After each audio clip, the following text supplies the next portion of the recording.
And their partners who have come out this morning in East Atlanta. We're quite near the village, and this is a very established community with a lot of old growth trees, but we need to replace trees and we need to increase our tree canopy. And so what's happening today through Plant Atlanta is an opportunity for the tree canopy to increase in this area.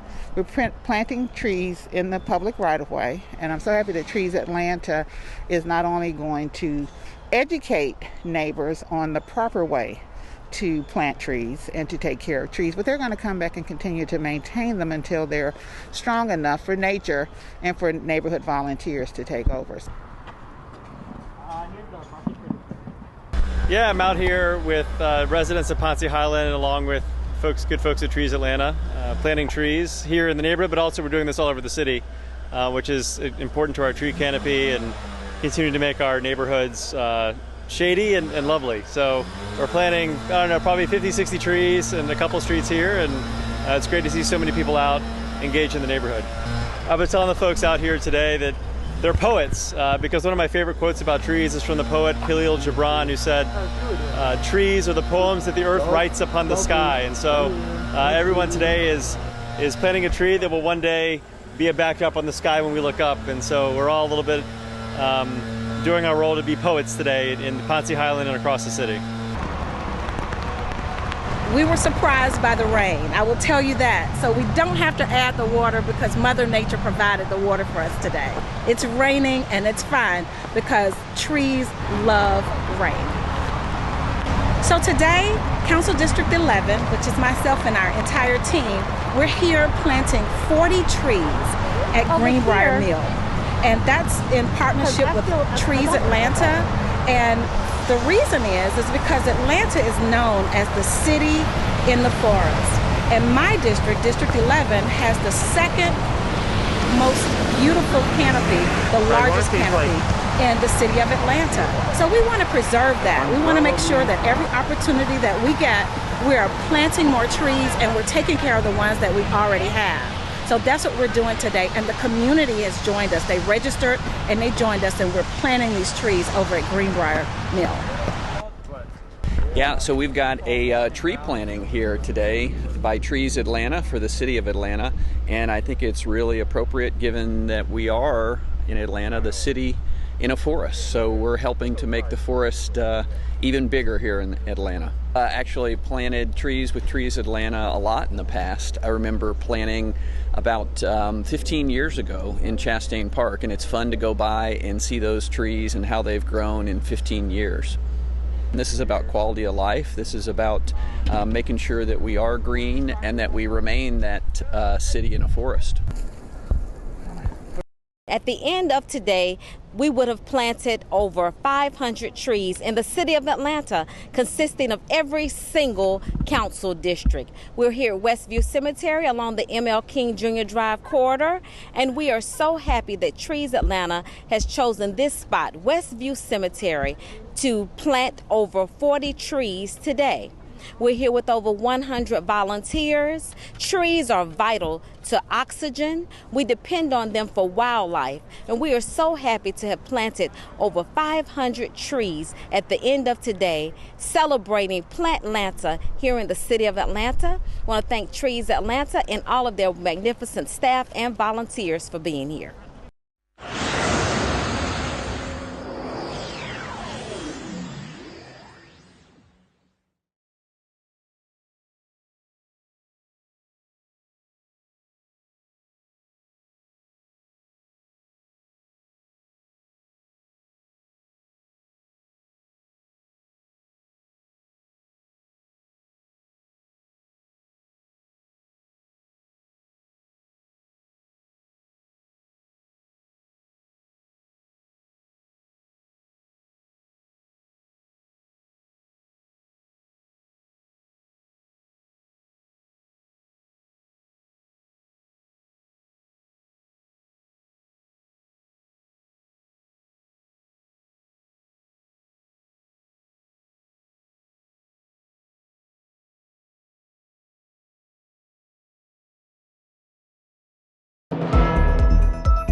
I'm Phyllis Jackson. Welcome to Stay at Home Connect.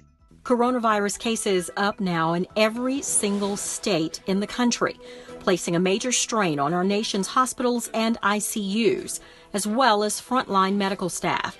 The CDC now projecting 30,000 additional deaths by Thanksgiving. Gwinnett County ranking second in the state for coronavirus cases. I caught up with Dr. Audrey Arona, the director of the Department of Public Health for Gwinnett, Rockdale, and Newton counties. We have seen an increase, a slight increase in the 14-day case rates and positivity. And so that does concern us, of course, but the real message lies in what we have to do to stop that uptick right now. And I believe that a lot of it may just be due to COVID fatigue. We're just so tired of hearing about all this, but it could not be more important to continue the preventive messages that we know work and are the only things that we have at this stage to work against the spread of this virus, and that is social distance, wearing a mask, washing your hands, staying home when you're sick, staying away from other people who are sick, and of course get the flu shot this time of year so that we don't have that add on to our current situation. The median age for cases is 38. Dr. Arona says these numbers should remind us all that this is an incurable virus. There is no vaccine, and the only treatment available is for the most seriously ill patients. It has to be given intravenously during a hospitalization. As cases surge in Michigan, those who enjoy dinner or drink at an area restaurant or bar will need to leave more than a tip. Officials with the Michigan Department of Health and Human Services want their phone numbers. Patrons are required to provide the information for contact tracing in the event they are exposed to someone infected with coronavirus. Similar protocols have also been set up in New York State. Atlanta City Council member Marcy Collier Overstreet joins Invest Atlanta for the District 11 Small Business Lending webinar. That's a wrap. We'll see you on the next edition of Stay at Home Connect.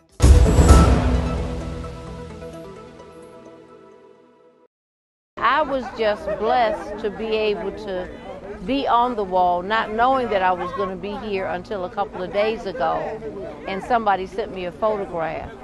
But I mean, I knew Hattie Watkins, who is the mother of Willie Watkins, and who helped to get the funeral home here in West End. So most of the people on the wall are people that I know, people that I've worked with. So these are people that have been committed to the West End and Westview communities. But even with that, they've been committed overall to the city of Atlanta in terms of making this city better. And I don't know of any other place, now that I'm going through my mind, where there are women that are being honored. So this is truly something great here in this city.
All right, it is 4 o'clock, so let's get started. This is Councilmember Jennifer Ide. It is Monday, November 9th, 2020 at 4 p.m., and this is our regular committee meeting of the Finance Executive Committee, and we're meeting today instead of our usual day on Wednesday as it's Veterans Day. So I'm going to go ahead and ask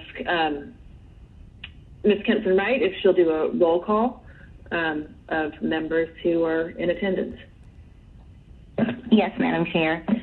Councilmember Jennifer N. Ide. Present. Councilmember Howard Schuss.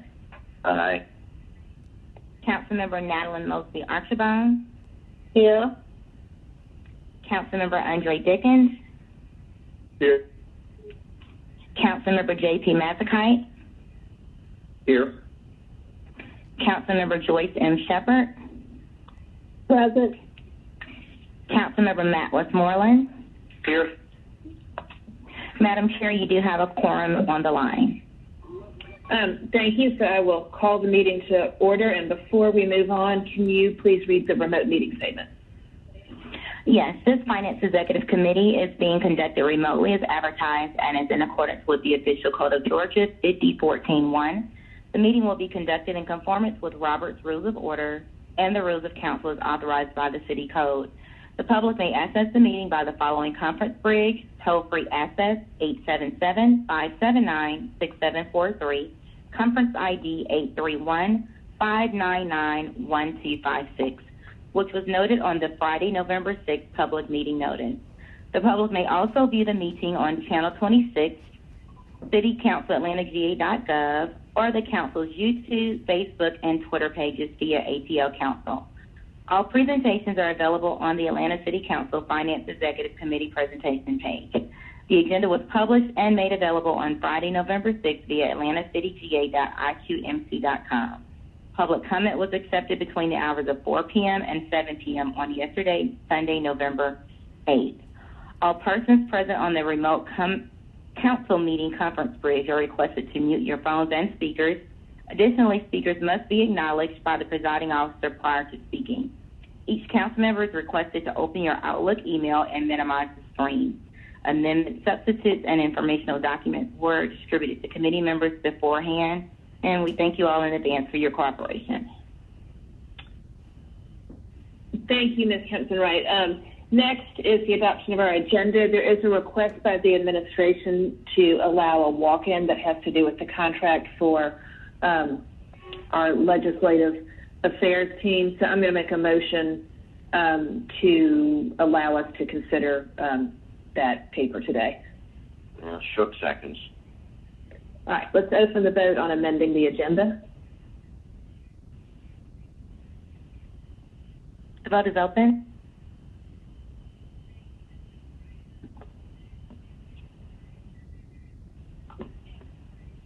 This is Archibong. I need to vote remotely for the time being. Okay. How do you want to be recorded? Yes. All right. This item is favorable. 7 yeses, 0 noes. I will make a motion now to adopt our agenda as amended. Second. Let's open the vote. Councilmember Archibong, how do you vote? Yes.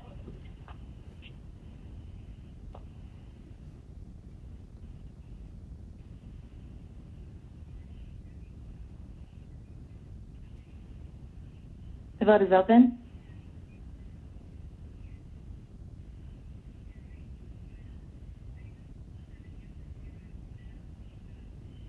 And eBoardroom is indicating that we're approving the minutes, but I believe we were approving the agenda as amended. As amended, yes, we will make that correction. Okay, so that's favorable, 7 yeses, 0 noes. The amended agenda has been approved, so I'll make a motion now to approve our minutes from our last meeting. Second. Open the vote on approving the minutes.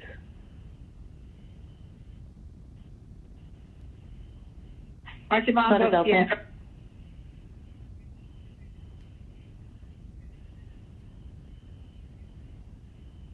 Did you all hear Archibong with a yes?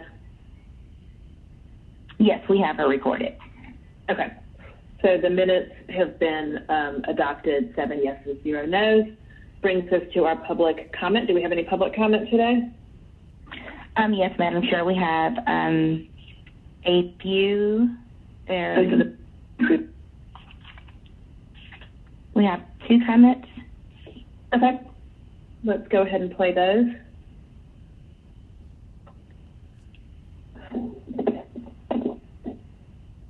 Greetings to you, committee members and staff, and special greetings to you, citizens of Atlanta, who have tuned into these proceedings and who are taking note of the degree to which public comments made by citizens are being treated. Ben Howard, senior advocate, public policy analyst.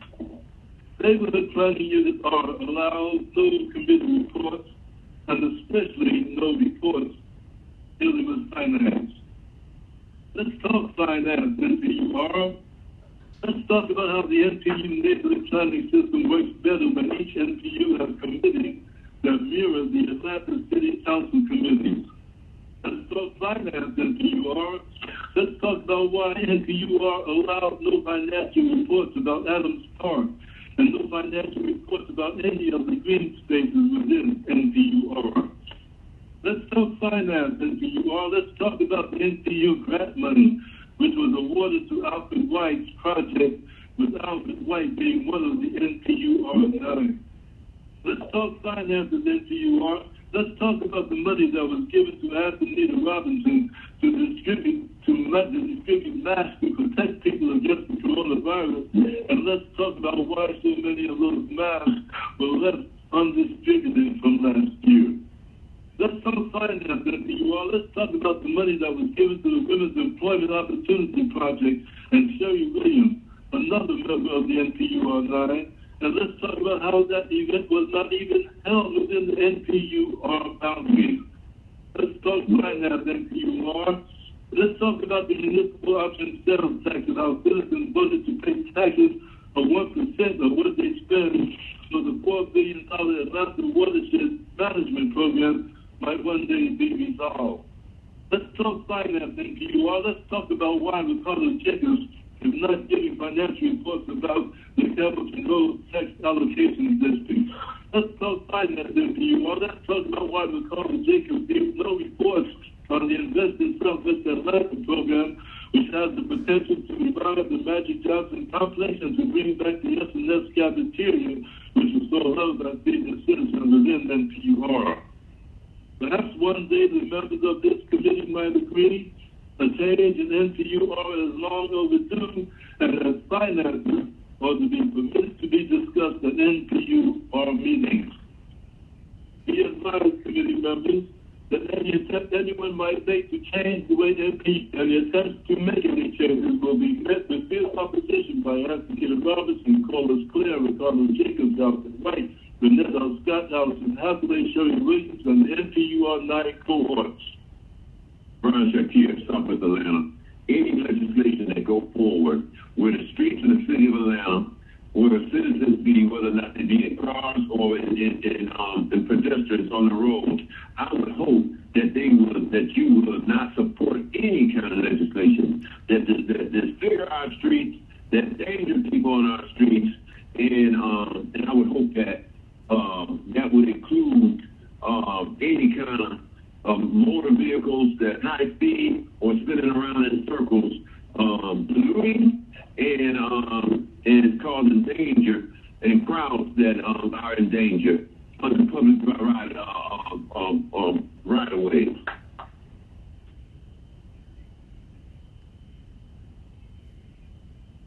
All right, is that the end of our public comment?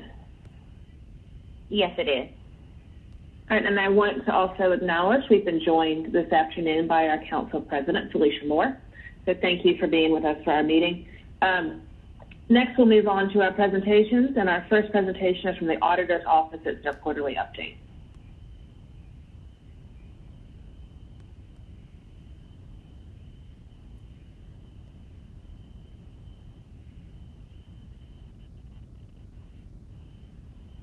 Good afternoon. I think I'm unmuted now. This is Amanda Doble, City Auditor. I'm here to present our quarterly report. If you turn to the first slide, the infographic summarizes our activity for fiscal year 2021 to date, so about 18 weeks. We've released 4 audit reports, the assessment of internal controls for renewed T-SPLOST spending, city hiring processes, Comcast franchise fees, and the Tree Trust Fund. We have 6 audits in progress that I'll talk about on the next slide. We are a little behind on follow-up of open audit recommendations this year. We've met with 2 departments so far, but haven't closed any recommendations. We're working with the COO's office to schedule meetings with 3 additional departments, and the COO's office told us that they have included audit follow-up in their monthly performance meetings, so that open audit recommendations are top of mind with departments, which is helpful, especially with turnover. So hopefully our meetings, when we do meet, hopefully soon, can be more productive. We have the list of open audit recommendations posted on our intranet site. Currently, we have 183 open audit recommendations made to 16 different departments. This list does not include 146 recommendations that are in the actuarial audit that we contracted with Deloitte to perform. It's my understanding that the pension board has contracted with Deloitte both to help transition to the new third-party administrator and to follow up on the implementation of audit recommendations. So we'll be able to give an update on those in the next few months. We are currently working with AIM and the Department of Procurement to implement electronic audit work paper system that has enhanced follow-up reporting capabilities. We should be introducing legislation next week to approve procurement. Besides the public-facing dashboard of audit recommendations, the software will improve security and help us streamline our processes. We have released 8 IPRO reports this year on solicitations totaling an estimated value of $156 million. We reported 15 findings in these reports and have an additional 57 solicitations under review, though 28 of those have been canceled. And at the request of the new Chief Procurement Officer, we provided training on IPRO processes to DOT staff. Next slide, please. These are the 6 audits in progress. We're finishing up an audit on contract management in Department of Watershed Management Engineering Services, currently drafting their report and aiming to finish technical review and provide the draft to management by the end of the month. We are also finishing up controls over CARES Act spending and FEMA reimbursements, also drafting the report now, aiming to finish technical review and provide the draft to management by the first week in December. We've contracted with Wyndham Brannon for the forensic audit services. That team is finishing field work now. We are working on the audit of the Office of Contract Compliance. We've had to add time to this project because the city's agreement with the software vendor lapsed, which affected our access to data. Council has approved the renewal, so hopefully we should be getting back on track, but our new timeline depends on how quickly we can get meetings with the vendor. And then our audits of APD hiring is on track. We're shooting for a draft to the department in mid-January, and liquor licensing and enforcement is also on track. We're shooting for a draft to the department mid-February. Our plan is to start 3 new projects in November and December. IT security, which is on our audit plan, developing continuous audit routines, and an audit of solid waste services. Although we started the audit of solid waste services last January and paused at request of some city council members due to pending litigation, and there may still be some legal concerns, so I'm not sure if we're going to be able to start that one yet or not. Next slide, please. This last slide shows our organizational chart. As of October 29th, we're fully staffed. As you know, though, the IPRO team, 3 people will be shifting to the Office of Inspector General. So that's all I have. I'd be happy to answer questions. All right, colleagues, if anybody has any questions for Ms. Noble, please hit your speaker button or just let me know. I have a question. All right. Is this Council President? Yes, Where are we on the audit that was being done for the Finance Department and the overriding of controls? Where is that? That is, we called it Forensic Audit Services. The team is almost finished with field work. I met with them, I guess that was Friday. I'm sorry, time is all blending. Met with them Friday to see where they were on testing and planning to do a couple of the other interviews, but we're close to done with the work, and then we'll be drafting the report. So I wouldn't expect to see that before recess, but probably in January. Okay, thank you. Does anybody have any other questions for Ms. Noble? All right, well, thank you for being with us here today and for the update, and we will hear from you again next quarter. Our next update and presentation is from, I believe, the Chief Transparency Officer.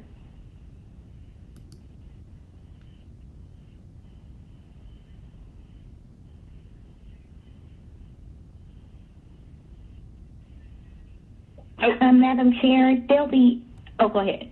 They've asked to be pushed until our next meeting? Yes, that's correct. They'll have a substantive update at the next meeting. Okay. Then that takes us to our consent agenda and our ordinances for first reading, if you wouldn't mind doing those, Ms. Kempson-Wright. Yes. Item number 1 is 20-1711, an ordinance by Finance Executive Committee to authorize the Chief Financial Officer to pay outstanding invoices for small purchase special procurement Granicus website, customization, maintenance, hosting, and licensing support with Granicus Incorporated on behalf of the Department of Atlanta Information Management for the period beginning November 28, 2019 through September 29, 2020, in accordance with Section 21163, Article 10, Procurement and Real Estate Code, in an amount not to exceed $20,873.85. All contracted work to be charged to and paid from the funding numbers listed. Item number 2 is 20-1712, an ordinance by Finance Executive Committee to establish a trust fund for the revenues generated by the vending kiosk program, to be named the Vending Kiosk Trust Fund, to apply these funds toward kiosk maintenance and other administrative activities to expand small business opportunities and for other purposes. 20-1713 is the ordinance by Finance Executive Committee authorizing the mayor or her designee to enter into change order number 3 for FC 7888 Construction Manager at Risk Services or the Water Supply Program, Phase 1 with PC Russell, a joint venture on behalf of the Department of Watershed Management in accordance with Section 21163, subsection C of Article 10, Procurement and Real Estate Code of the City of Atlanta Code of Ordinances, authorizing time for additional construction services at no additional cost, extending the term of the agreement by 312 days retroactively beginning February 17, 2020 through December 31st, 2020. 20-1714 is an ordinance authorizing the Chief Financial Officer to establish a capital fund for the Department of Enterprise Asset Management to accept building rental revenues associated with office and warehouse space occupied by the Department of Watershed Management at 2 City Plaza, pursuant to the Memorandum of Understanding for that occupied space, to establish that 50% of the revenue received from the Department of Watershed Management shall be deposited into the accounts listed, and the remaining 50% shall be deposited into a newly established capital fund for 2 City Plaza. To expend fees for the revenue received for the general upkeep and maintenance of 2 City Plaza on behalf of the Department of Enterprise Asset Management, and the revenue received from the Department of Watershed Management for fiscal year 21 shall be transferred into the newly created capital fund beginning in FY21. 20-1715 is an ordinance authorizing the mayor or her designee to enter into Amendment Number 1 to extend the term of FC 8076 arbitrage rebate calculation services on a month-to-month basis for a period up to 9 months, retroactively effective beginning April 28, 2020 through December 31st, 2020, to provide arbitrage rebate calculation services for the Department of Aviation General Fund, Department of Watershed Management, tax allocation districts, and other portfolios in accordance with Section 21163, subsection C of the City of Atlanta Code of Ordinances on behalf of the Department of Finance in an amount not to exceed $48,625.00. 20-01760 is an ordinance authorizing the Chief Financial Officer to create the Series 2020A Airport General Revenue Refunding Fund and Series 2020B General Airport Revenue Refunding Fund to amend the FY 2021 budget by adding to anticipations and appropriations fund proceeds in the aggregate principal amount of $238,530,000.00 for the Airport General Revenue Refunding Fund Series 2020 and $126,070,000.00 for the Airport General Revenue Refunding Fund Series 2020B. 20-01770 is an ordinance to amend the fiscal year 2021 general fund budget by anticipating and appropriated $474,593.00 for the receipt of insurance reimbursement funds related to the March 2018 cyber attack. And 20-01718 is an ordinance by Finance Executive Committee authorizing the Chief Financial Officer to amend the fiscal year 2021 budget by adding to anticipations and appropriations fund proceeds and their aggregate principal amount not to exceed $525,000,00 in connection with the City of Atlanta Water and Wastewater Revenue Refunding Fund Series 2020 and for other purposes. Thank you, Ms. Kempton-Wright. So those items will run their course and they'll come back to us in 2 weeks for our consideration. Moving on to our regular agenda, our first item is a communication. Item number 920C0112, a communication from Mayor Keisha Lance Bottoms appointing Mr. Martin Clark to serve as Chief Procurement Officer for the City of Atlanta. And Mr. Clark has been serving as our interim Chief Procurement Officer, so those of us on council have gotten to know him, but if he is on the line, I'd ask him to introduce himself so members of the public can hear a little bit about his background and his tenure with the city. Thank you very much, Chairwoman Ide. Greetings and good afternoon. Many thanks for your consideration and to Mayor Bottoms for providing me this amazing opportunity. This really does represent a true high point for me. I have been with the city for over 15 years now, where I've served as lead counsel on some of the most iconic deals here at the city, including Pond City Market, the whole public safety communication system, and now to head the department that will administer the future iconic deals that you and the administration will create is truly an honor. I have been incredibly blessed here at the city, and I've been very, very fortunate to have inherited a staff that has stepped up during the challenges presented by the COVID pandemic. They've worked late with limited staff and have really stepped up. So I absolutely look forward to the challenges, and I hope I make you proud. Thank you. And let me see. I was just going to ask if anybody had a question. Mr. Westmoreland. Thank you, Madam Chair. Mr. Clark, was wondering if you could pick up on where you just left off and talk a little bit about some of the challenges that you see for the department over the next 12 to 36 months and how you plan on addressing them. Yes, absolutely. Thank you for asking that. We have an absolute focus on training, Councilman. We have had a massive increase in training since I came on board. When I told and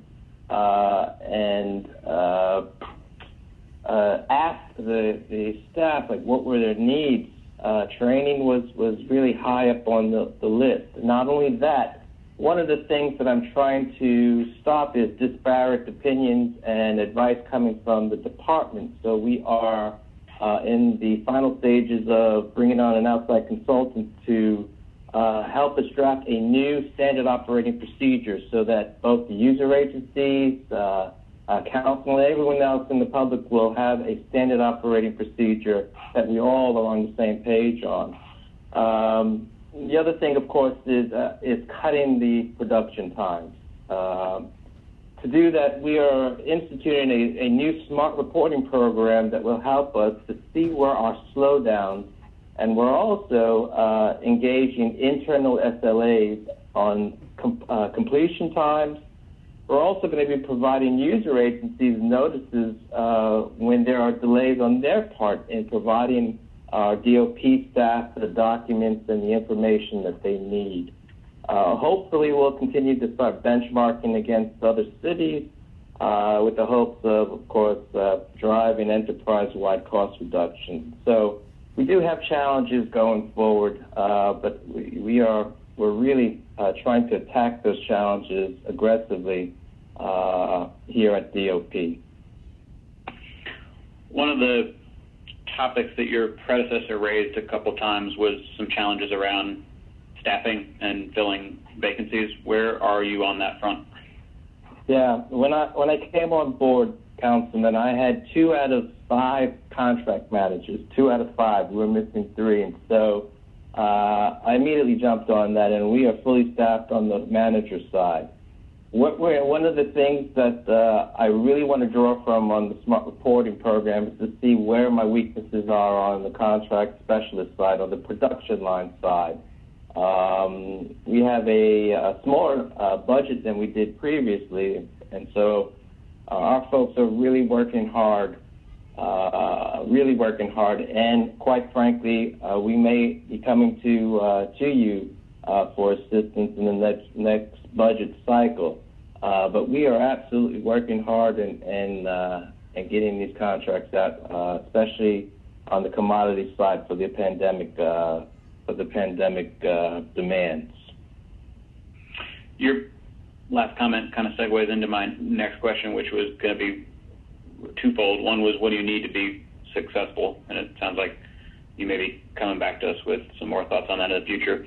Can you talk a little bit about outcome-based goals, like as you think about the remainder of fiscal year 21 and looking ahead into 22, like how are you going to measure the department's success? Certainly. Clearly, it's going to be an increase in the times that it's taking us to complete our productions. Another area that we are going to be trying to assemble metrics are on cancellations. Cancellations are an item that's problematic to the public because, of course, they spend money on creating the bids. And so we're trying to really take a deeper dive and find out, well, what's going on with these cancellations? Is there a way for us to go in on the front end to make sure that the solicitations that we're producing are clear and allow for a completion? The other thing that we're also hoping to increase is just the scope of knowledge. Perfect example on trigger packages. One of the things that we did when we looked at every touch point along the production line was that on the front end, sometimes we weren't getting the documents that we needed to advertise, Councilman. And so that really was a knowledge issue in making sure our user agencies know exactly what we need. And so hopefully, over the next few months, you're going to see faster times to advertising because we're not going to be saddled with going back and forth with user agencies on the trigger package on the front end. So hopefully over the next few months, you're going to see absolute decreases in production times, and hopefully a lot more unity in terms of the opinions and the advice coming out of the department. Okay, thank you.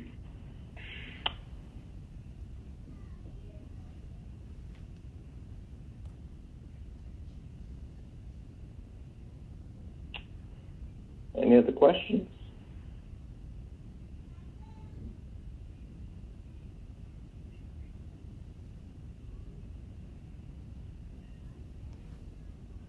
I'm not sure where the chair went, but I'm done. So, Okay.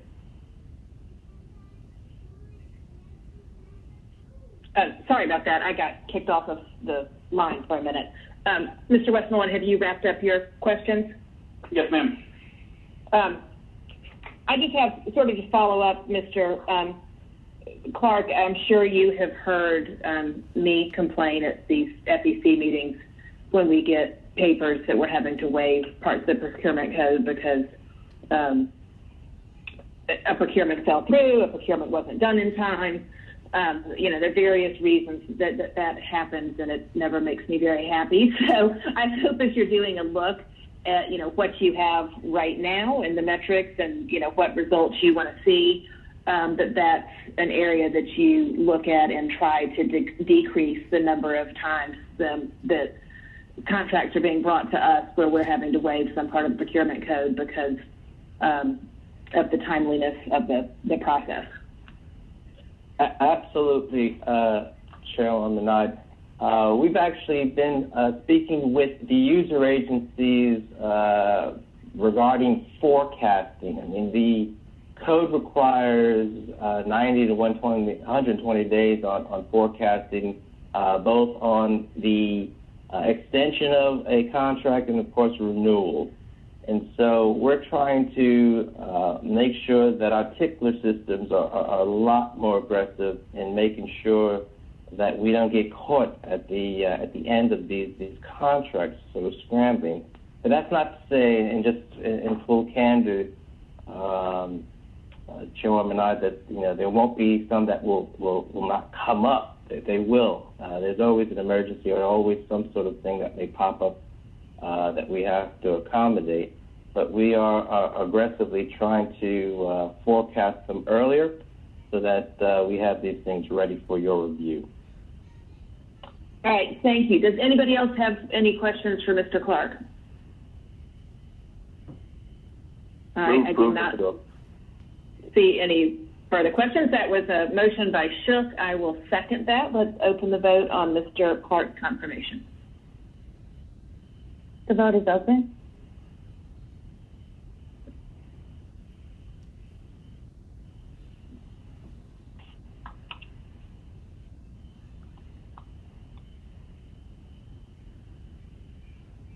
Councilmember Shepherd? Yay, yes. Okay. We can record Shepherd as a yes. All right, this is favorable. 7 yeses, 0 noes. Congratulations, Mr. Clark, and we look forward to continuing working with you. Wonderful. Thank you very much once again. Thank you. All right, moving on to our ordinances for second read. Item number 10 is 20-1674, an ordinance by Finance Exec Committee authorizing the mayor or designee to exercise renewal term option number 2 of Cooperative Purchasing Agreement FC 8869, King 3 Elevator Emergency Telephone Equipment Monitoring, Maintenance, and Dispatch Services with King 3 of America, Inc., North America, doing business as King 3 Emergency Communications, utilizing General Services Administration Contract Number GSO 75042T on behalf of the Department of AIM, retroactively effective July 1, 2020 to June 30th, 2021, in accordance with Section 2-1163, subsection C of the City of Atlanta Code of Ordinances, with one remaining one-year renewal term option in an amount not to exceed $25,000, all contracted work to be charged to and paid from funding numbers listed herein, and for other purposes. I will make a motion to approve. Shook seconds. Let's open the vote. Vote is open.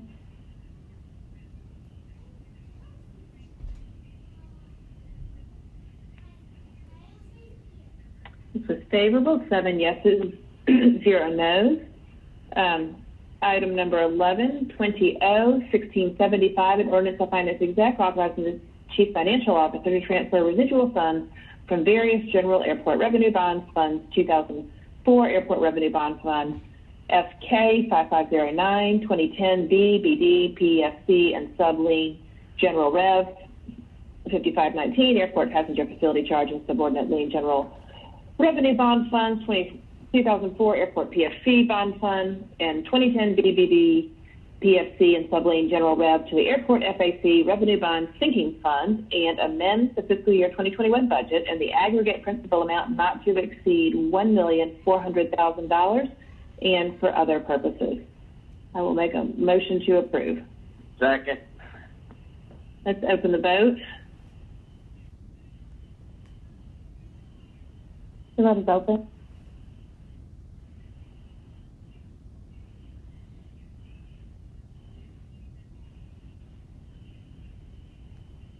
This item is favorable, 7 yeses, 0 noes. Item number 12 is 20-1676, an ordinance by Finance Exec authorizing the City of Atlanta on behalf of the Mayor's Office of Cultural Affairs to accept a donation of $5,000 from the Annie E. Casey Foundation and $5,000 from the Atlanta Beltline, Inc. to purchase and install artwork in Pittman Park, the donated art installation funds, to accept a donation of $1,000.00, the donated maintenance funds from the Annie E. Casey Foundation to support the future maintenance of the donated artwork, and to authorize the depositing of all donated funds accepted pursuant to this ordinance in the Public Art Trust Fund and for other purposes. Move approval. This is Shepherd. Thank you. Let's open the vote. Vote is open. This item is favorable, 7 yeses, 0 noes. Next item is 20-1677. It's item 13, an ordinance by Finance Exec Committee authorizing the mayor or her designee to enter into amendment number 9 for FC 7148 citywide security guard services with Dynamic Security Inc. to add additional funding for services rendered on a month-to-month basis retroactively beginning July 1, 2020 through December 31, 2020 in an amount not to exceed $486,255.52 on behalf of the Department of Corrections in accordance with Section 2-1163, subsection C of Article 10, Procurement of Real Estate Code of the City. All contracted work will be charged to and paid from the fund department organization and account numbers listed herein and for other purposes.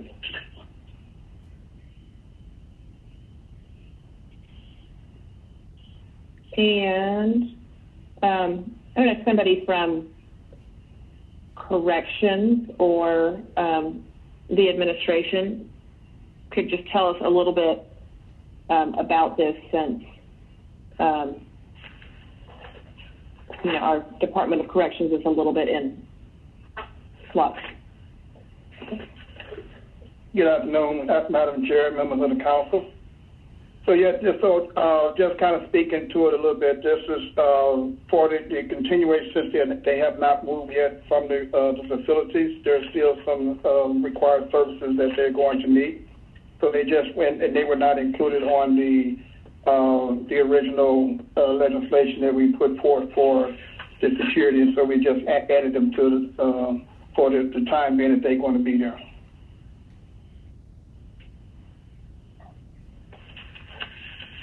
Okay, so this does not have to do with correction guards. This is for building security? Correct. Okay. Mr. Shook. Yeah, thank you. I'm curious, what with so many city facilities being shut down and workers working from home or from remote locations, to what extent have our private security guard needs diminished? So what we've been able to do in certain locations, depending upon the facility use, some facilities were able to eliminate some of the 24-hour services, so we was able to reduce some of the security at that point. Other facilities that still maintain the operational capacity, we still needed to maintain security purposes for those facilities. So even though we have a number of staff that's working remotely, there is also a percentage of staff that actually has to come in and do some physical work within the site. Okay, but can you give me a ballpark? I mean, there must be some kind of reduction. Do you know what that is? I don't have that in front of me for certain particular, but I can get that information for you. Yeah, I'm curious. I'd like to see it. Thank you. No problem. And this is just through the end of this calendar year? Correct. Let's see, make sure.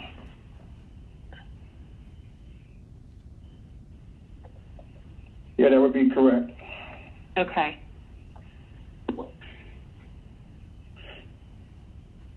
Mr. Shook, are you finished?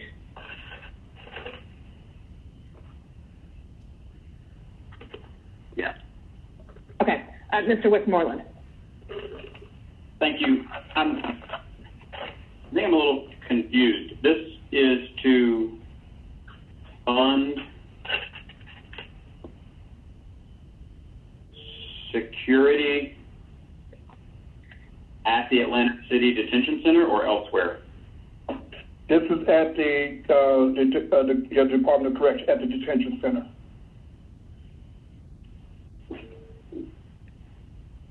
What are the corrections officers doing? Again, that I would have to get back with you on that.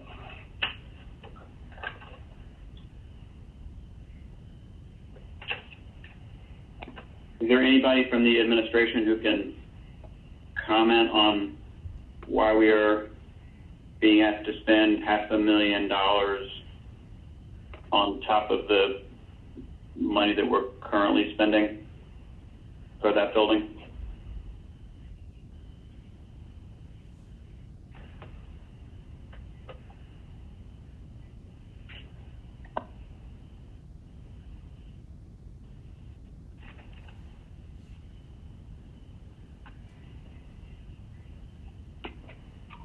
Let me rephrase. I am uncomfortable voting on this until someone can do that.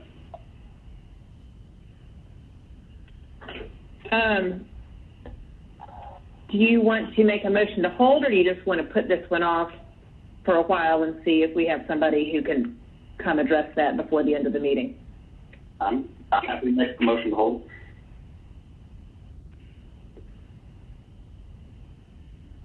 All right, Mr. Westmoreland's made a motion to hold. Second, Matt Sakite.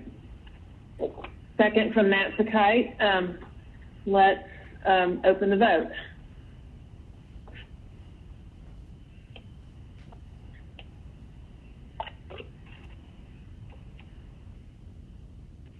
All right, this item is held with 7 yeses, 0 no's, and hopefully we can get those. Yes. Madam Chair, am I reading this correctly that this started July 1, this contract? So I do believe that a good portion of this is retroactive, that we've already been provided the services, and then it's also going forward for November and December. Yeah, so holding it in essence keeps it going. I mean, and I voted to hold it like the rest of us did, but this is one of those rock and a hard place type situations that we just approved the CPO. This is not ideal in any way. I mean, whoever is listening that's going to explain it to us actually just got 2 weeks of grace for something that's already jacked up. So. I agree with you that this is the situation we were just talking about, where departments are, continuing on with contracts for, to get services or goods when there's not a contract in place, and then we're asked to approve it retroactively, and they're most likely just going to continue business as usual in the, until we approve it, and then it's going to be a little bit of a moot point. So, if somebody from the administration does, is able to speak to this before the end of the meeting, I'd certainly entertain a motion to reconsider, and maybe we could make a decision today on this, because I think all of us, many of us want more information, but I also think we're probably going to continue to have these security guards show up until we vote on this paper. Got it. Thank you. All right. For now, let's move on. There had been a request, I believe, by our aviation department to jump to their items. So let's jump on down to 23, which is 20R 4610, a resolution by Finance Exec authorizing the mayor or designee to execute Special Procurement Agreement SPS 1210101, Hope Atlanta Outreach Transportation Referral Services with Travelers Aid of Metropolitan Atlanta, doing business as Hope Atlanta on behalf of Hartsfield-Jackson Atlanta International Airport for a term of 3 years with no renewal option, an amount not to exceed $870,000 to provide outreach, transportation, and referral services for vulnerable individuals at Hartsfield-Jackson Atlanta International Airport. All contracted work will be charged to and paid from FDOA as listed herein and for other purposes. So this is a special procurement for outreach, transportation, referral services. Do we have our general manager with us today? Yes, Madam Chairman. John Selden, the General Manager of Hartsfield-Jackson Atlanta International Airport. And this 3-year contract is a little different than the one before.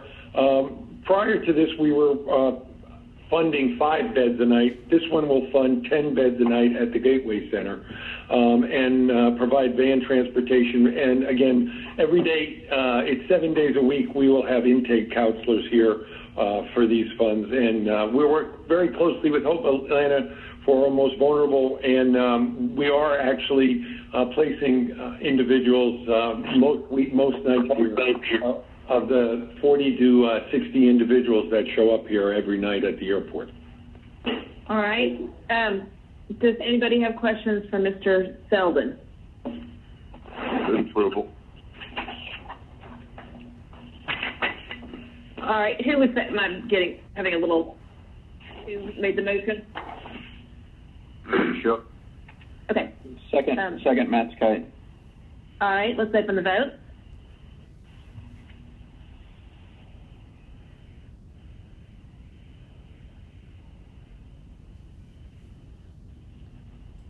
Mr. Westmoreland? Yeah, I got disconnected. Tell me as an aye, please. Okay. To record Westmoreland in the affirmative.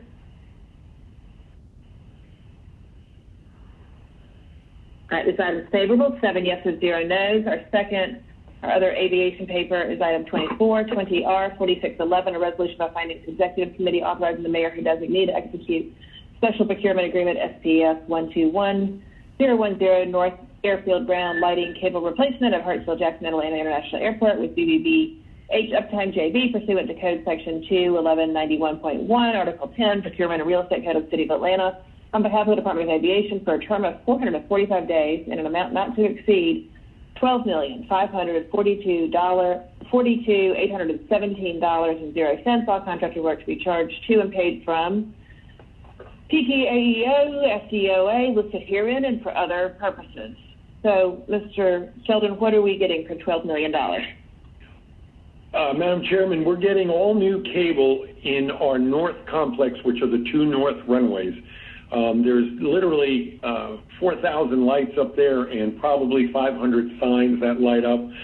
We are also getting a new automatic airfield lighting control system that ends up going up into the tower that allows the tower to program the lights and see the status of them.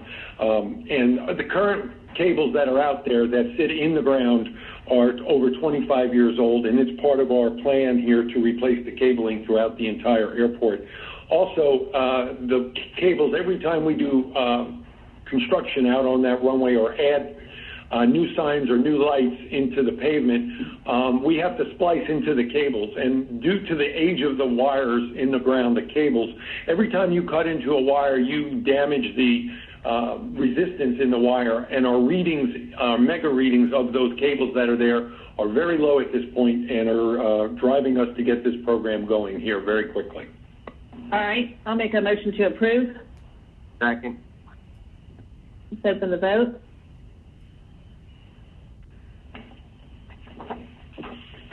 Vote is open.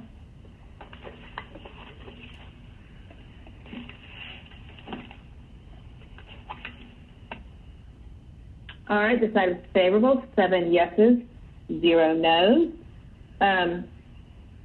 One little correction, thank you, Mr. Selden, for being with us today. Thank you. Item number 9, that was our communication about Mr. Clark, is actually a dual referred item, so that will move on to Committee on Council next Monday before it moves to full council. But I've been told we do not need to change anything about our vote on that, but that will be the course that takes. So going back to our agenda, I believe We are at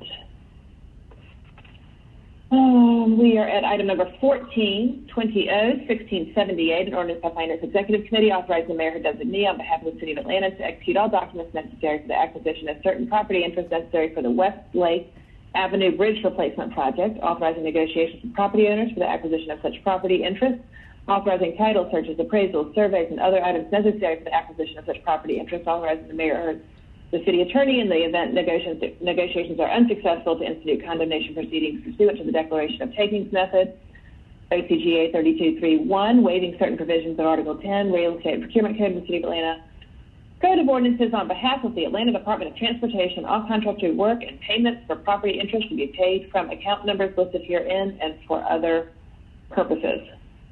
Move approval. All right, I will second. Let's open the vote. Vote is open.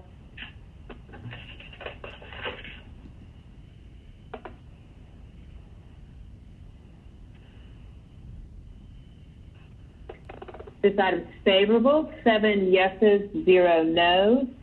I have been told that we have Chief Mitchell with us if there is a desire to hear more about the security guard paper. I don't know, Mr. Dickens, would you rather hear today versus in 2 weeks from today? Are you asking me if I'd rather? Well, I mean, you had brought up the issue that this just sort of put it off for 2 weeks. So I don't know if. Yeah, I prefer today. If they're are they on the line now? Are they on the line? I believe that yes, I believe that we can get him on the line. I mean, if my colleagues agree, if not, we can wait. But if they agree, then we can hear. Is that correct, Ms. Kempson-Wright, that we have somebody prepared to speak now? Madam Chair, we are trying to make sure he is not on the public conference bridge because our IT logistics is looking and we don't see him on the presentation conference bridge. So I believe there may have been a mix-up with the number that he called into because we're trying to grant access, but we don't have his number showing up in our waiting room. All right, well, let me move on to, let's do these council carry forward papers and then let me know if he is able to provide us with some, get on the line and provide us with some information. Let's take 15, 16, 17, and 18 and 19 all together. Item number 15 is 20-1682, an ordinance by Councilmember J.T. Vansickite authorizing a donation amount not to exceed $10,000 from the Council District 8 carry forward account to the Atlanta Police Foundation Operation Shield to assist the Collier Hill Civic Association with the purchase of license plate reading cameras or a PTV camera for other purposes. Item 16 is 20-1687, an ordinance by Councilmember Cleta Winslow authorizing a donation amount not to exceed $600 from the District 4 carry forward account to assist various community organizations of Council District 4 and for other purposes. Item 17 is 20-1688, an ordinance by Councilmember Matt Westmoreland authorizing a donation amount not to exceed $1,000 from Post 2 at large carry forward account to the East Atlanta Neighborhood Association to its Neighbors in Need program and for other purposes. And item number 18 is 20-1689, an ordinance by Councilmember Matt Westmoreland authorizing a donation amount not to exceed $2,000 from the Post 2 at large carry forward account to Neighbor in Need, Inc. and for other purposes. Oh, and one more. Item number 19 is 20-1690, an ordinance by Councilmember Matt Westmoreland authorizing a donation amount not to exceed $3,000 from the Post 2 at large carry forward account to Park Pride to support neighborhood parks and community gardens across Atlanta and for other purposes. I will make a motion. All right, for 16, 17, 18, and 19. All right, let's open the vote on those items.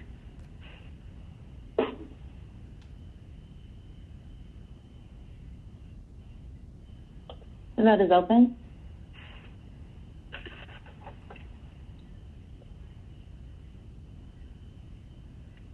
Mr. Westmoreland? All right, those 5 items are favorable, 7 yeses, 0 no's.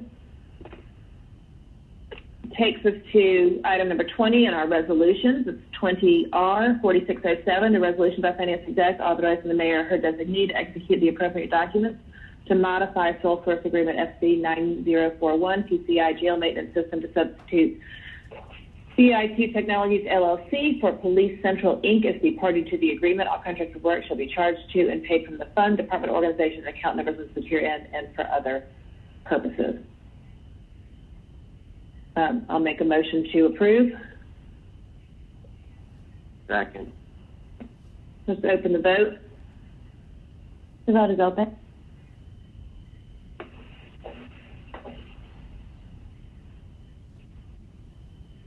Decided favorable, 7 yeses, 0 noes.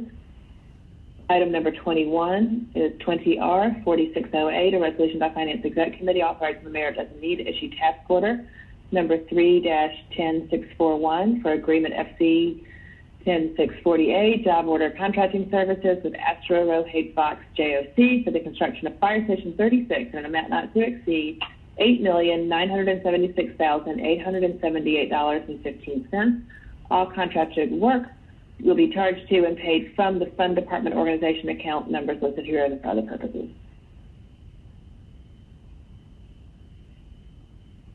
I'll make a motion to adopt. Well, I have a question. Does this require an IPRO review? I know that we got the procurement summary in the package. Ms. Kempson, right, does the package have an IPRO? Madam Chair, no, ma'am. This is a task order. This is a citywide contract. There's a citywide contract for large construction services and small construction services, and the legislation authorizes them to have respective task orders. It does not require an IPRO. This is not authorizing a new contract. Okay. Thank you. I will second. All right, let's open the vote. Vote is open.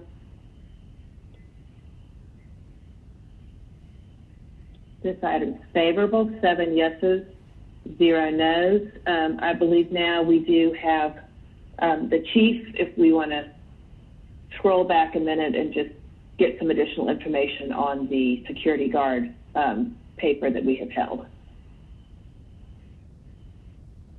Good evening, Interim Chief Mitchell. Can you hear me? We can. Thank you for joining us. Thank you. I'm sorry about before. I was apparently on the wrong line and thought I couldn't get unmuted. But to answer the question, those security guards are not at the detention facility. They're over at Grady. They augment what we do over at Grady. Okay, that makes more sense than having hired security guards guarding the jail. I think I will make a motion to reconsider this item. Second. All right, let's open the vote on the motion to reconsider. One moment while we prepare the vote.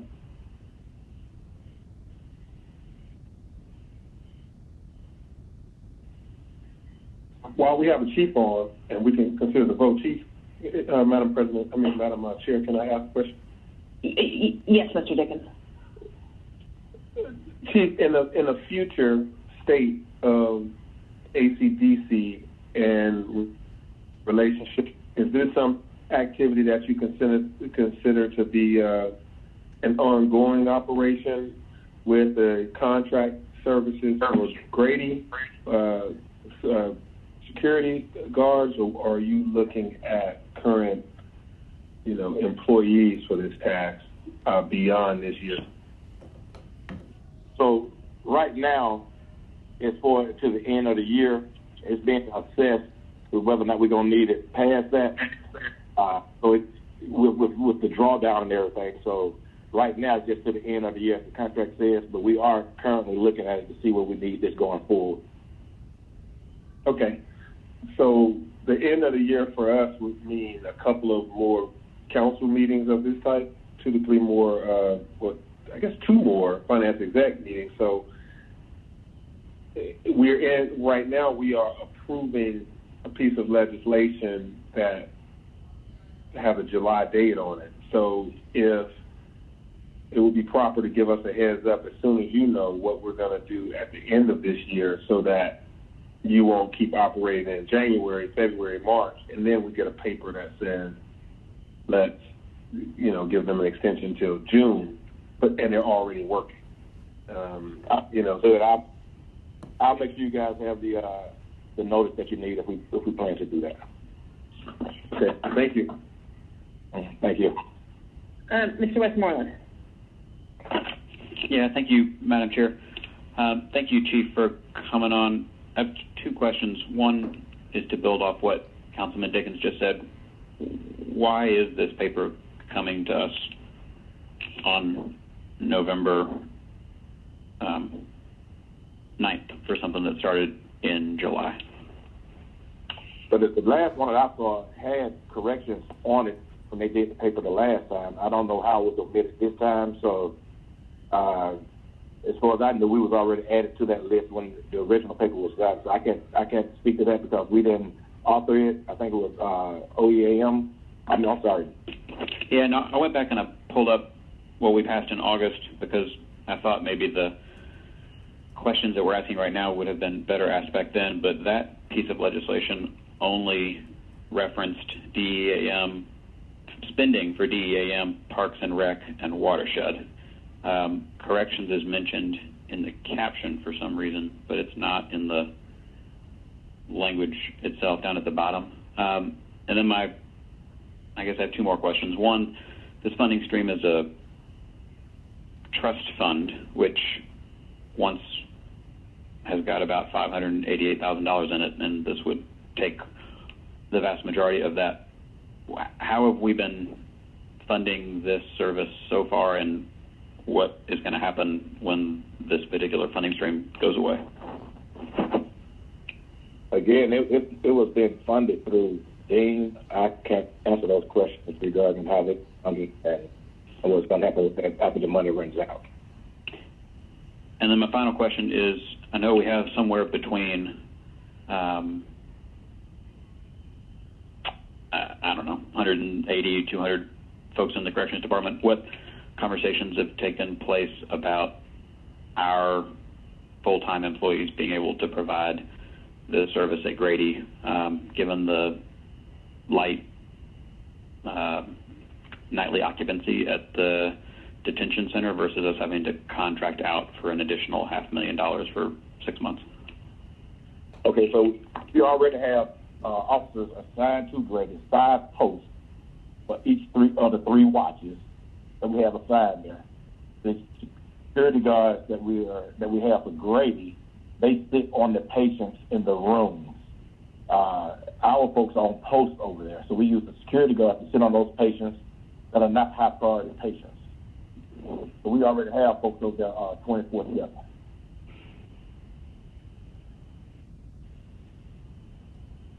And those guards, like I said, sit on the patients that are admitted to the hospital.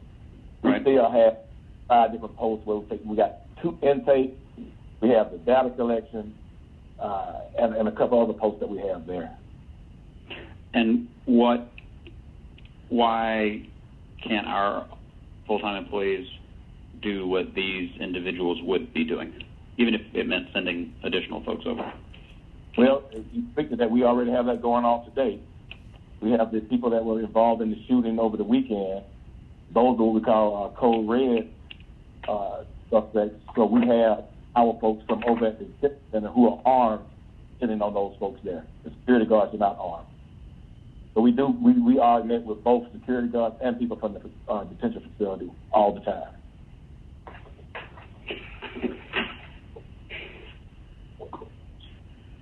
I hear that, but I'm confused about. I guess I'm confused with having and I understand that the number of employees in the Department of Corrections has gone down substantially over the last 2 fiscal years. But the last time we all talked about it, I think there were somewhere between 197 and 203 full-time folks on staff, and so I'm not getting why we aren't able to do this with the folks we have on staff? Okay, we're down to 100 and I want to say 82, and only 100 and I would think 108. I have to make sure, but 54, 55 of those are civilians. So all those folks are not sworn, and we still running 3 watches, and we still have outside other details that we do, specialized units that we do. So it's not like we have 200 officers over at the jail and they're not assigned to anything. We only have, like, I think we're down to 132 sworn, if my memory serves me correct.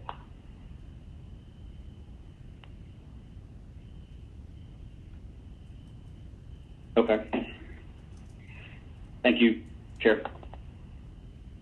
All right, Councilmember Shepherd. Well, Mr. Westmoreland is asking some of the same questions that I'm asking. I'm a little confused. So make me understand over it, you said these officers are used, or this detail that we're actually talking about paying now is for Grady Hospital. Now, are these people, are they actually, do they carry a weapon or they don't carry weapons? How many of them? They do not carry weapons. And from my understanding, before I even got there, this was because of shortages that we have that they started with Grady. But those security guards are not armed. And how many is it? 8. It goes up to 8. So what we're talking about today is going to pay for 8 officers? Is that what we're saying? It's 8 from the detention center. It's 8 from Department of Corrections. But it's my understanding. It's my understanding that contract. I'm sorry. This contract we're talking about now, it is paying for what? It's paying for, you're saying it's paying for officers or security at Grady Hospital. What are those folks doing over there? How many is over there? And what, in addition to, apparently we have 8 officers that do something else. So tell me the difference between what they do again and what our officers who are over there are doing. And how many is it? It's up to 8 security guards that's over there. That is ours. That's the city of Atlanta. No, I'm talking about the security guards. The hired security guards, 8 of them. Of the hired security, 8. Okay. Yes, 8 of them. It's only 5 of my folks per shift over there. And like I said, we have 5 fixed posts that they attend. So if we pull them from the fixed posts, then we may not have someone at intake down there. We may not have someone at the emergency clinic. We may not have someone on the holding cell. So and also at the warrant department. So they actually sit at those posts. So those 8 security guards, up to 8, depending on how many prisoners we have that are admitted, which the number fluctuates. Those security guards sit on those rooms. Now, like I said, like today, we have 4 of ours that are over there the next 24 hours, sitting on those a couple of code red, well, one code red prisoner, and a code red prisoner, those high-profile prisoners. And that was the guy that was involved in that shooting this past weekend. We have to have people armed with those. So I'm going to again go back to what Mr. Westmoreland may have been asking. So the funding that we're doing today, that's from July to the end of December. And do you know I'm sorry? Yes, December 31st. And then what happens in December, after December 31st? I know Dean is working on, I think, contract for all the security that the city uses, and we will also be taking a look at what we would, if we would actually need them to continue on forward. So we're working with them on that. Madam Chair, I'm a little uncomfortable with this right now, so I'd like to make a motion to hold for 2 weeks until we get a little bit more clarity on where we're going with this. Second. Okay, Mr. Westmoreland, did you saw you had your hand up? Do you want to speak again, or? I will second Ms. Shepherd's motion. I had a question. If this is $486,000 for 6 months, that's $1,000 a month, and so I wanted to make sure that it was true that that $81,000 a month is paying for 8 individuals, and I didn't know whether that was could be verified or not before we take a vote on Ms. Shepard's motion. And could I add one thing? One thing I did make a mistake on. I kept saying the 8 security guard. It's 8 per shift, so it'll be 24. So I apologize for that. Okay, thank you. Okay, so just procedurally where we are, there had been a motion to reconsider that was seconded, that we voted on, that it's disappeared, but I think that it was. Did we vote on it? Right? Was it vote? We did. I'm not sure that Ms. Shepard's vote went through, but I think that it was 5 yeses, 1 abstain. Is that right, Ms. Kempson? Right? Ms. Kempson? No, actually, we haven't taken that vote just yet to reconsider. Okay. Was there a motion and a second? There was a motion and a second, and I believe the discussion started soon after that, so the votes have not been finalized or cast yet. Who made the motion? Who made the motion, and who made the second? Let me verify.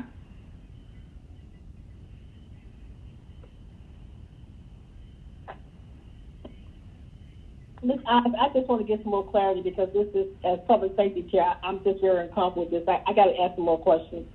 Yeah, that's totally fine. I just want to get us unwound procedurally from where we were. The motion and seconder were Mr. Dickens and Mr. Westmoreland. Okay. No, they were not. Mr. Westmoreland voted no on the motion to reconsider. I think that was Mr. Shook. Okay. I apologize. I must be reading it correctly. I'm sorry. That's all good. Okay.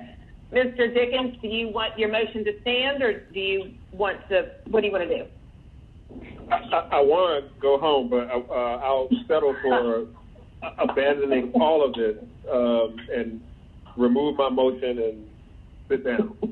Okay. So let's just leave this one held, is what it sounds like we're going to do. That Mr. Dickens is withdrawing his motion, which leaves this item on held for now. All right, let me try to figure out where we were. Thank you, Chief. Yes, thank you. I'm going to ask some more questions, so I'll be back. Bye. Do you want to wait for 2 weeks to talk about it, or do you have more questions today?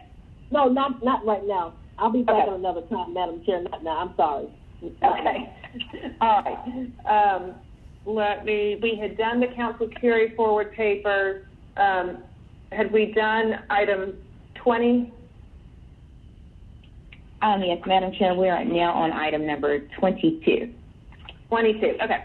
Item 22 is 20R 4609, a resolution by Finance Exec authorizing the mayor who designated to issue task order number S20020 per contract FD 10641, job order contracting services with FH Passion, Nielsen and Associates for the replacement of the roofing system of the City of Atlanta Public Safety Annex on behalf of the Department of Enterprise Asset Management, amount not to exceed $277,517.10. All contracts work be charged to and paid from the council to and for other purposes. I'll make a motion to adopt. Second. All right, let's open the vote. The vote is open.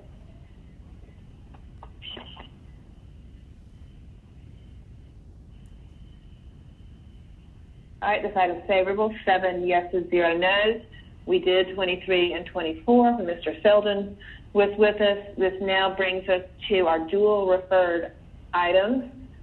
We have item number 25, 20R 4566, a resolution by Councilmember Joyce M. Shepard urging the Georgia State Assembly to amend the OCGA 9-16-1 itself, known as the Georgia Uniform Civil Forfeiture Act, to allow vehicles used in a street race or exhibition of speed to be temporarily seized by local authorities, and to further allow for the permanent forfeiture of vehicles where a driver has a prior conviction for certain serious driving offenses, such as reckless driving, and for other purposes. And this item came out of Public Safety Legal Administration favorable earlier today.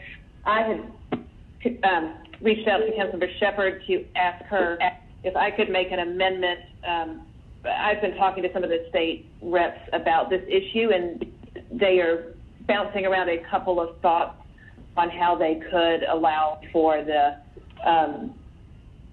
at least the temporary, if not permanent, taking of vehicles in these circumstances. So my amendment was just to add to the caption and to the resolve clause the phrase "or to take other legislative action" after the Georgia Uniform Civil Forfeiture Act, because they are looking at different parts of the state code where they could do this, not just in the forfeiture provision. So I'm going to make that motion to amend. And I talked to Ms. Odd, and I said I was okay with that. Second. All right, let's open the vote on the amendment. The vote is open.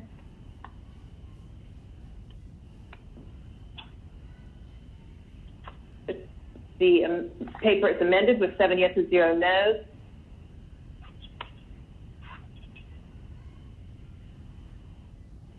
Councilmember Shepherd, do you want to make a motion? Yeah, okay, I'm sorry. Motion to approve as amended.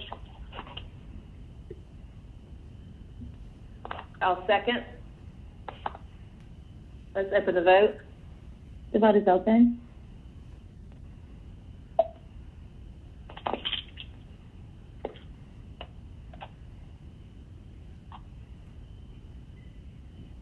Mr. Shook? Yes. I guess I've been frozen out. I'm a yes. Okay. Let's record Shook in the affirmative.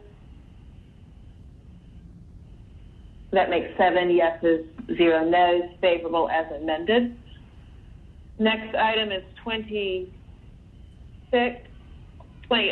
4427, a resolution by Councilmember Antonio Brown urging the Georgia General Assembly to adopt legislation which would impose additional standards by which state, county, and local law enforcement agencies are authorized to engage in vehicular pursuits and for other purposes. And Ms. Shepherd, what happened in public safety on this one? You know, I'm going to have to go back. This was discussed in our meeting this past today. So I'm trying to. Is it held? It was held. I'm trying to see if it was held because I don't remember us passing that out of committee. Okay, that might be my mistake. Maybe that one. It sounds like we're not dealing with today. No. Okay. Yeah. Let me see where our next item is then. Let's see. We do have one that the administration had requested that we pull off of held, which is the Mythics paper. Let me find that item.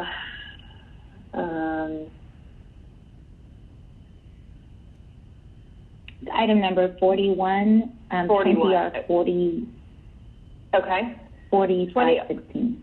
All right. A resolution by Councilmember Carla Smith and substituted by Finance Exec authorizing the mayor or her designee to enter into a special procurement with Mythics Inc. for Oracle, HCM, ERP, EPM, and PAAS software support and maintenance on behalf of the Department of Finance in an amount not to exceed $4,297,065.55 effective November 23rd, 2020 to November 22nd, 2023 for 3 years with 1 3-year renewal term option. All contractor work to be charged to and paid from funding numbers listed herein and for other purposes.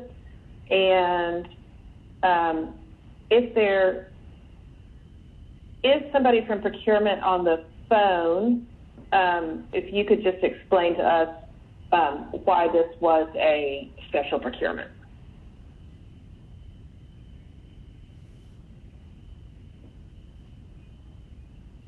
Greetings, Councilwoman Ide. Can you hear me? This is CPO Clark. Yes, we can hear you. Yes, thank you. Yes, 2-1191.1 of the code allows the CPO on a case-by-case basis to make a determination if there is either a special or unusual or unique circumstance that allows us to procure services in a manner that's not inclusive of sealed bids or RFPs. The basis can vary, and in this case, the aggregate of a number of things allowed finance to get special procurement designation. The case was made by finance that this was unique because Mythix was a specialized provider of Oracle licenses with a government focus. The savings was roughly half the price of other quotes, and unfortunately, the time period was near termination, and that the operations associated with the service would be jeopardized. So the Department of Procurement did authorize this special procurement because of those aggregate of circumstances. Okay. And this is for the ATL Cloud, the subscription to Oracle that we need to run the ATL Cloud, correct? Yes, ma'am, that it is. Okay. I will make a motion to approve. Second. All right, let's open the vote. Madam Chair, we need the motion to amend first to attach the iPro and the other legislative documents. Okay, I'll make that motion to amend first. Second. Let's open the vote on the motion to amend. Vote is open.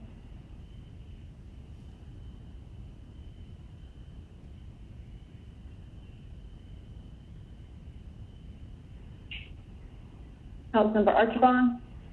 Yeah, my computer is frozen, so you yes. a yes? Okay.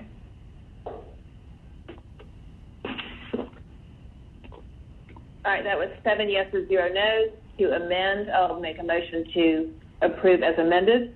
Second. Let's open the vote. The vote is open.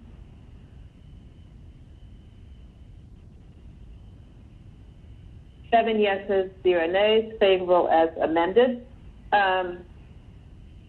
Did anybody, I believe that's the only one I was told there was a request to come off of held. Any committee members had anything from the hold section?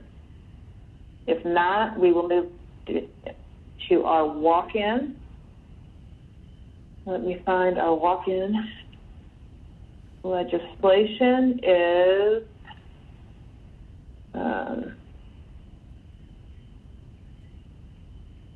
the walk-in 20-1711. Ms. Kempson, right? No, Madam Chair. It's ELMS number 22856. It is in everyone's package, but I can read the caption if you'd like me to. That would be great. Okay. It's a resolution by Finance Executive Committee exercising renewal option number 2 of SB 8899 of Holland & Knight LLP for a term of 1 year effective December 1st, 2020, and which shall run through November 30th, 2021 in an amount not to exceed $186,000.00 for the purpose of providing legislative representation at the Georgia General Assembly and other legislative services, all contracted work to be charged to and paid from funding numbers listed herein and for other purposes. All right, so that is the walk-in before us. I'm surprised I don't see Mr. Shook's hand going up about our legislative team. Can somebody from the administration tell us where we are in this process? This is usually around the time of year that we start talking about the legislative agenda and who our team is for the 2021 state legislative session. Hello, Madam Chair. This is Jerome Jordan, Deputy Chief of Staff to the Mayor. Are you able to hear me? We can. First of all, thank you for allowing us to bring in this legislation today. Just real briefly on this. This is to exercise the final renewal option with Holland & Knight for lobbying services at the state level. We're pleased with the work they've done. They've been effective in helping us prevent any negative legislation that would hurt our ability to oversee the airport and own the airport. And also, we looked at the recently passed community land trust legislation that was passed on the ballot on Tuesday. Finally, we wanted to just see how the election results turned out on Tuesday to make the decision of whether to exercise this option. And based on those results, we decided to exercise the option. To your question regarding the legislative package, our intent is to bring that early next week and to the council so we can have dialogue and consideration. Of course, as last year, our main focus will continue to be the airport, but we're also been considering other items and taking into consideration points that the City Council has made to us as well. All right, and we've all been distant away from each other for a long time. I know there's been some turnover. Can you let us know who internally from the city is on the legislative team for this coming session, and then who from Holland and Knight will be on the city's team? Sure. So in the meantime, currently, like I said, I'm Jerome Jordan, Deputy Chief of Staff to the Mayor. I've been working along with Carmen Chubb, of course, with the Chief of Staff side. Gabby Sanders-Blake continues to be a part of the team. As you know, Fatima Latipo left a couple months ago, and we are in the process of adding some additional individuals to the team to strengthen it. When it comes to Holland and Knight, those who we talk to sort of on a regular basis are Robert Highsmith and Marcy Rubinson, who are not only effective in the information they give to us, but also serve as our eyes and ears at the Capitol. All right, does anybody have any questions about either the paper before us or just the legislative process that's going to be coming up? All right, I will make a motion to approve. Second, Dickens.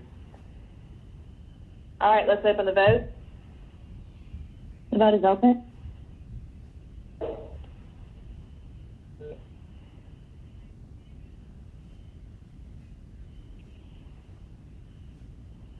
Let's see, Mr. Shook and Mr. Westmoreland. I'm sorry, what was the motion? This is on the paper to exercise our renewal. Oh, I know the paper, right? Yeah. The motion is to approve. I see. I'm an aye. Okay. Let's count Shook as a yes.